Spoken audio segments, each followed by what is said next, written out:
ഓട്. അവിടെ സാത്താൻ നിന്നെ പിടിക്കില്ല. പാപത്തിൻ്റെ കുഴി പോയി വീഴില്ല. അശുദ്ധ പാപങ്ങളിൽ പോയി വീഴില്ല. നിരാശയിൽ പോയി വീഴില്ല. മദ്യപാനത്തിൽ പോയി തകരില്ല. കുടുംബം തകരില്ല. മക്കൾ തകരില്ല. ജീവിതം വിശുദ്ധി കൊണ്ട് പൊതിയും. രണ്ട് കരം കൊടുത്തി ഈശോയെന്ന് വിളിച്ച് വിശുദ്ധി നിറയാനുള്ള, വിശുദ്ധി ആഗ്രഹിക്കുന്ന മക്കളെല്ലാവരും പരിശുദ്ധ കുർബാന ഭക്ഷിക്കണം. പരിശുദ്ധ കുർബാന ഭക്ഷിച്ചാല് വിശുദ്ധി ഉണ്ടാകുള്ളൂ.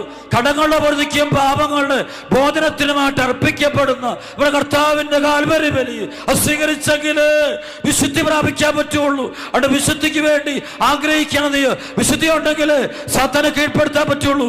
വിശുദ്ധി ഉണ്ടെങ്കിൽ നരകത്തിൽ സ്വർഗത്തിൽ എത്തുള്ളൂ. വിശുദ്ധി ഇല്ലാത്ത ആത്മാക്കളാ തീ നരകത്തിലേക്ക് പോകുന്നത്. വിശുദ്ധിയില്ലാത്ത ആത്മാക്കളാണ്. അപ്പോൾ പരിശുദ്ധ കുർബാനയുടെ ജീവൻ വെച്ചാൽ സാത്താൻ തൊടില്ല. വീടുകളിൽ ചില പ്രാർത്ഥനകൾ ഞാൻ പറയാം. നിങ്ങൾ പൈസ